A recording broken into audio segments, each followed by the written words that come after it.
깜짝 놀랐죠. 네. 법사위에서 2년간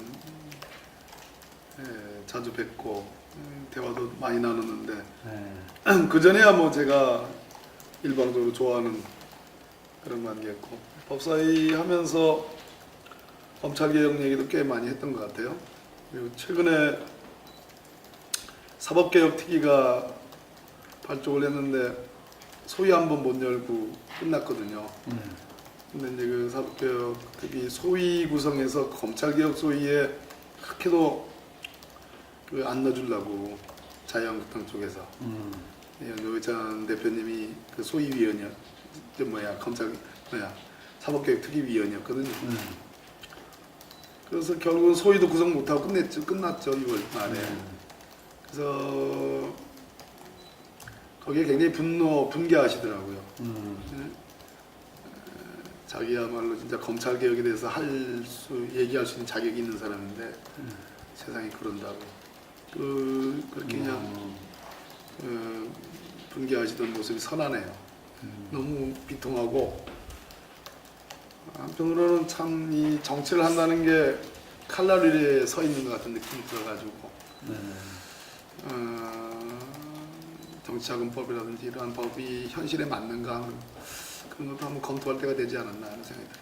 노회찬 대표님이 이 돈을 받았다고 하는 시점이 이제 아까도 대표님 말씀하신 것처럼 2016년 총선 전이에요. 예.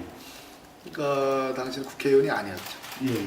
국회의원이 되면 이제 공식적으로 후원회를 발족할 수 있고 선거가 있는 해에는 3억까지 제가 보기엔 충분해요. 그러니까 국회의원으로 세비를 받는 거와 후원회를 조직해서 공식적으로 정치자금을 받는 거 그것만으로 이제는 돈 안 드는 선거가 됐어요. 충분한데 문제는 그 국회의원은 아닌 후원회를 열 수가 없는 그러니까 후보 등록이 돼야지 이제 가능하잖아요. 그때 어떻게 해야 됩니까? 그러니까 그 문제를 이제는 정치하겠다는 사람들을 다 뭐 양화가 악화를 구축하듯이 정말로 악화만으로 정치를 하게 하려는 생각 아니면 국민 여러분들께서 정치 신인들 또 국회의원이 아닌 분들에 대해서는 훨씬 더 개방적으로 열어놓아야 될 필요가 있는 거 아닌가. 아버님 현행법상 구멍이 있네요. 그렇죠. 그 부분이. 그렇지 않습니까? 신인들이 지금 이제 선거법은 상당히 많이 열려져 있어요. 선거운동을 할 수 있는 기회. 그러니까 뭐 온라인상의 선거운동은 상시적으로 되는 거고 많은 이제 규제들이 많이 풀렸어요. 선거운동은. 그래서 2분 열고 돈을 막고 이거 방향으로 가고 있는데 돈을 막는다는 것이 투명한 선거를 더 나가서 이제 비용이 안 드는 선거, 깨끗한 선거의 의미가 있지만 아주 기본적으로 소요되는 그 경비라는 게 있는 거거든요. 그래서 아주 전문직에 종사하는 예를 들어 변호사라든지 전문직에 종사하는 사람 아니고서는 정치에 이렇게 쉽게 엄두를 내기가 쉽지 않아요. 그 정치하는 것 자체가 일종의 고행의 길처럼 돼 있고 결국은 우리가 그런 말 하잖아요. 법무부 담장을 위를 걷는 것 같아요. 정치한다는 것이. 그래서 그 부분을 어쨌든 자금을 당연히 투명하게 쓰여지는 걸 전제로 해서 좀 양성할 필요가 있어요. 경제 정책. 당이 경제 정책을 저는 잘 구현해서 경제를 이끌겠다, 경제를 살리겠다, 민생을 살리겠다. 이거만큼 저는 그 국민들한테 진짜 웃기게 들릴 만한 들릴 만한 스토리라고 생각해요. 가장 웃기게 들리거든요. 그러냐, 경제가 당이 그렇게 할 수 있어요? 두 가지입니다. 당이 경제에 대해서 목소리를 내겠다. 당이 경제에 대해서 목소리를 내겠다. 그러면 지금 문재인 대통령의 경제라는 것은 소득주도 성장, 혁신 성장, 공정경제예요. 이 세 가지 축이 맞물리면서 돌아가는 겁니다. 그런데 소득주도 성장은 최저임금, 노동시간 단축 뭐 이런 문제 아니겠습니까? 그래서 내수를 진작시키는 거 아니겠어요? 혁신 성장, 뭐 스타트업과 같은 그죠? 새로운 기술, 새로운 아이디어만으로도 창업하고 그것이 그냥 불티처럼 일어나는 거 아니겠어요? 손에 아직 안 잡혀서 그렇지. 공정경제 뭐 아시다시피 그거는 재벌개혁을 포함해서 투명한 경제 얘기란 말이에요. 다 법으로 만들어지지 않은 불가능해요. 네.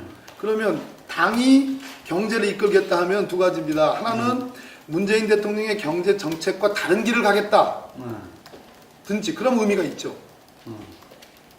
예?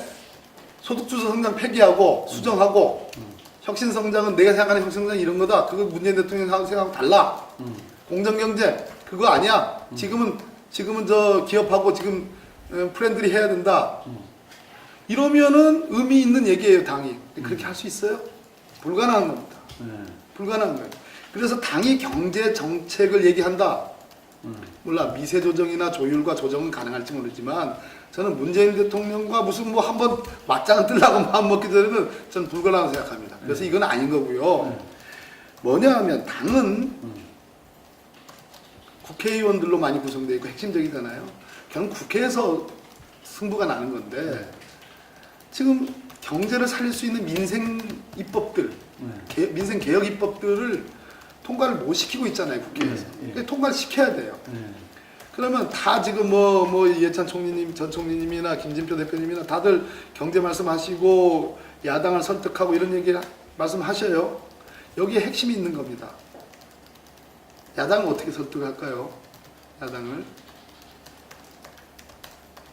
저는 여기서 아주 균형 잡히고 머리끝에서 발끝까지 살아 움직이는 신경이 살아 움직이는 고도의 균형감과 고도의 어떤 조화를 추구하는 그것은 굉장한 에너지를 필요로 하고요. 굉장한 에너지를 필요하고 균형감을 필요하고 그때 아주 민첩한 리더십이 필요한 부분들입니다. 예, 그것이 요체라고 봐요. 그것이 요체. 예. 우리는 뭐 지난 1년 동안 절대 야당과 비타협적인 뭐 이렇게 적폐청산의 기조를 이어왔습니다. 지금 근데 협치내각도 얘기하고 개혁입법연대도 얘기해요. 근데 이것이 개혁입법연대 지금부터 한다. 협치내각 지금부터 한다. 그럼 야당이 따라줍니까? 들어옵니까? 문재인 정부의 국정 철학과 기조와 방향을 잃지 않으면서 그것을 입법으로 연결되는 그 과제는 엄청난 에너지가 필요하고 엄청나게 기민해야 되고 아주 절묘한 균형감과 조화로움을 꾀할 수 있는 진짜 리더십이 필요한 부분이에요. 예, 그랬을 때 저는 이것이 경제를 살리는 요체라고 봅니다. 경제를 살 수 있는 그 민생 입법을 통과시키는 거, 입법화하는 거. 그 리더십은 그것이 일종의 혁신의 리더십인데요. 혁신의 리더십인데 밤을 새워서라도 어떤 경우에는 야당의 대표든 야당의 어떤 법안 같은 경우는 틀어주고 있는 핵심 의원들이 있습니다. 밤을 새워서 설득하고 또 반대로 그분들에게 드릴 수 있는 것이 무엇인지에 대해서 상당히 유연한 그런 어떤 감각도 살아 숨쉬고 그런 것들이 필요하죠. 거기에 매몰되면 안 되죠. 만약에 개혁입법연대에서 지금 말씀하신 것처럼 자유한국당 속 빼는 개혁입법연대면 자유한국당이 타협을 해주고 싶어도 안 해주죠. 결사반대하죠. 안 되는 거예요. 국회 선진화법을 개정하기 전에는 안 되는 거예요. 5분의 3 되기 전에는 안 돼. 죽었다 깨도 안 돼. 이미 그거는 지는 게임이에요. 지는 게임. 예. 차라리 처음에 아마 협치내각도 협치내각이라는 네이밍이 없었어요. 처음에 저 대변인이 얘기할 때. 야당에 열어놓겠다 개혁을 하는데 그렇죠. 뭐 이런 거였어요. 그 용어가 더 나아요. 열어놓겠다 뭐 이런 표현들이. 근데 그게 자꾸 그럼 연정이냐? 자꾸 캐물으니까 아니다. 연정은 아니고 연정은 우리가 트라우마가 있으니까. 그죠? 노무현 대통령 트라우마가 있고. 그러니까 연정은 아니다. 그럼 뭐냐 그러면 협치내각이다. 이렇게 자꾸 규정하잖아요. 네? 자꾸 뭐 이렇게 뭐. 그 프레임에 갇혀버린다. 갇혀버리죠. 네, 그런 것 자체가 과거의 방식이에요. 그래서 지금 벌써 협치내각에서는 그 자유한국당, 바른미래당 거부했어요. 당연히 그렇게 나오죠. 예, 당연히 그렇게 나오죠. 예. 그러면 이 문제를 풀기 위해서는 지금 말씀하시는 거 들어보면 새로운 에너지, 새로운 접근, 새로운 방식 이런 겁니다. 자유한국당까지도 함께 문제를 풀 수 있도록 그렇지 않으면 법 통과 못 시켜. 핵심이네. 우리 자유한국당은 어떻게 이걸 습득해내냐가. 협통을 멋있겠죠. 근데 그럴 자신이 있습니까? 두 가지 길이 있죠. 자유한국당이 선명한 야당 노선, 과거의 냉전적인 그 한반도 지역 정세에 대해서 냉전적 사고에 기반하는 어떤 반통인 반평화적인 뭐 그렇게 하면 볼장 다 보는 거죠. 그러면 다음 총선은 오히려 쉬워요 우리가. 그죠? 그렇겠죠. 저기가 김병준 위원장을 모셨다는 거는 제가 잘 아는 분이죠. 제가 노무현 대통령 인수위원회 제가 모셨던 그 간사입니다. 제가 정무부과 위원이고요. 예. 그 정도로 가까우시네. 뭐 그 뒤에 뭐 아주 개인적인 관계까지 뭐 깊어지고 그런 건 아니지만 잘 알죠. 아주 압축적으로 봤죠. 저분이 그립이 센 분이에요. 그리고 완전 보수 꼴통이 아니십니다. 그렇죠.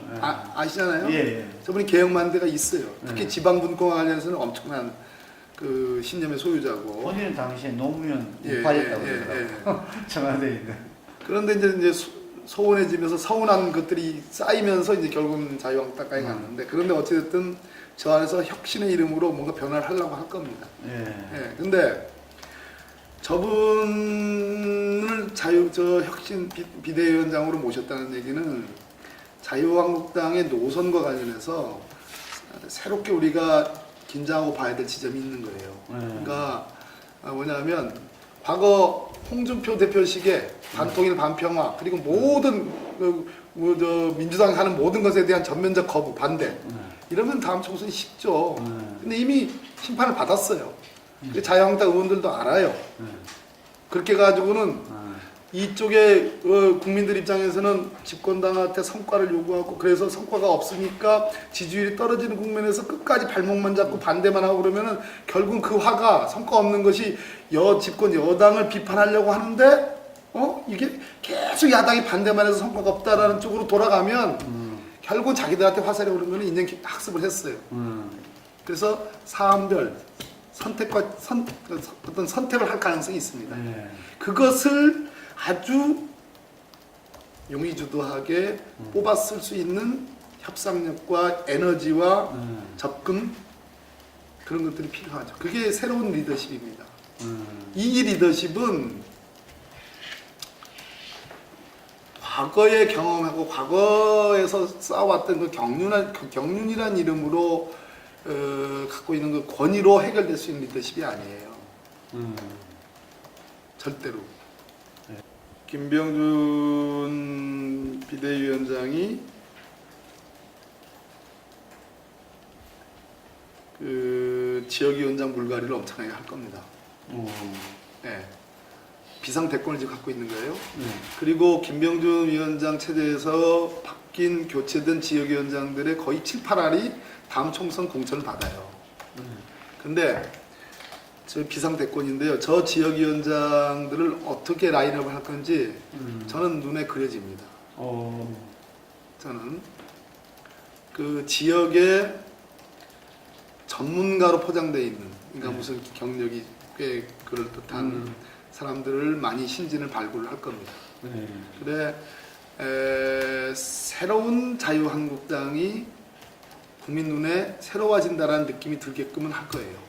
곡절을 겪겠지만, 그리고 뭐 정말 엄청난 갈등과 이런 것을 뭐 본인도 50대 50의 싸움이라고 하는데, 그렇죠. 그러나 결국은 그렇게 갈 겁니다.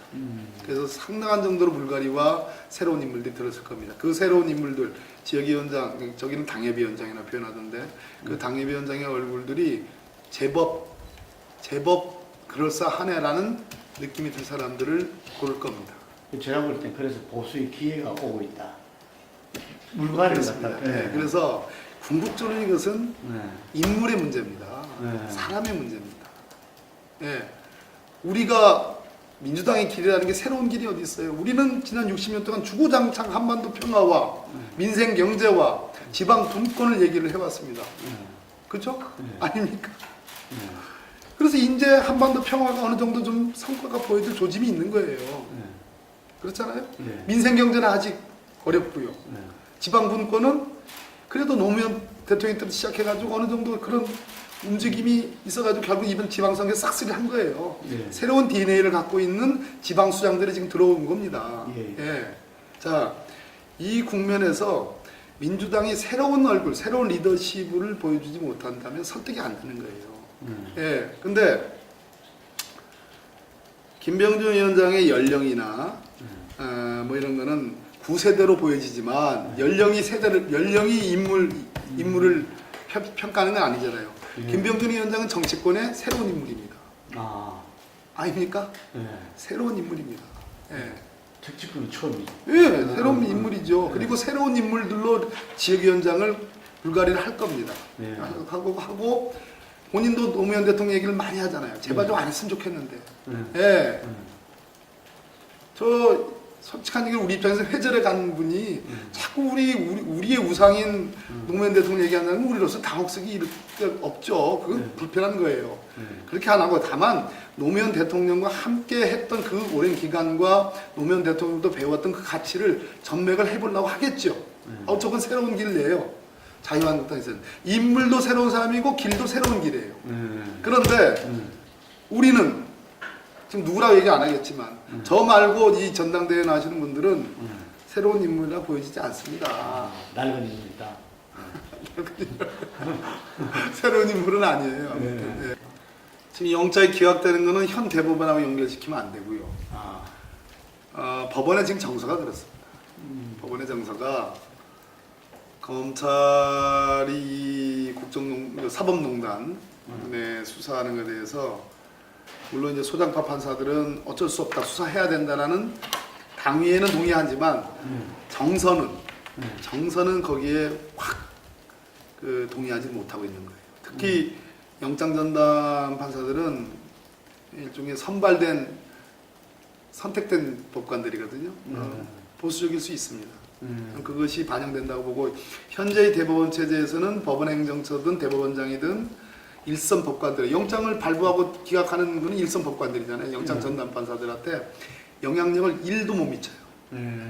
1도 못 미치니까 이거는 현 김명수 대법원장 체제를 비판할 문제는 아니고 현재 영장 전담을 구성하고 있는 영장 전담 판사들의 정서가 그러한 것이다. 뭐 저는 동의하지는 않지만 그래서 결국은 저는 지금 이 수사가 그렇게 쉽게 될 수가 없어요. 결국은 또 특검을 예비하고 있는 거예요. 개헌은 약속이니까 국민과의 약속이죠. 국민의 명령이기도 하고요. 향후 30년 동안 우리 국민의 운명을 가르는 중차대한 과제거든요. 그래서 그게 그 지방선거 전이라고 해서 지방선거 후라고 그래가지고 야당이 협조 안 하다가 갑자기 하자고 그래서 밉기는 하지만 그것을 논의 안 할 문제가 아니에요. 논의를 시작해야 되고 다음 총선에 걸어야 됩니다. 개헌을 가지고. 우리 민족, 우리 국가, 우리 나라의, 우리 국민의 미래 30년의 운명을 결정하는 거예요. 그래야 된다는 것은 한반도 평화의 대전기가 만들어지는데 지금 현행 헌법이 맞습니까? 아닌데 그래야 된다는 것은 뭐 A안 B안을 놓고 뭐 건다는 그렇죠. 이번 지방선거에 그 개헌을 걸었듯이 개헌만을 위해서 별도로 국민투표하기는 그렇지 않습니까? 총선에서 그 투표 예, 국민투표에 보치자는 얘기죠. 그 전에 그 국회에서. 그 전에 합의가 돼야 되잖아. 그러니까 지금부터 논의를 해야 되는 거예요. 시간이 꽤 많이 있으니까 예. 아주 충실한 논의가 가능하죠. 그 논의를 지금부터 해야 되는 겁니다. 그래서 문희상 의장님의 입장에 기본적으로 동의하지만 금년 내에 끝나자. 그건 불가능한 말씀 자꾸 이렇게. 그건 불가능한 얘기고요. 총선에 국민투표에 붙이면 된다는 생각이고요. 그다음에 선거제도 전반을 한번 검토할 때가 됐어요. 예, 특히 비례성의 강화 문제는 그 문제도 개헌안 우리가 수용해야 될 문제라고 생각합니다.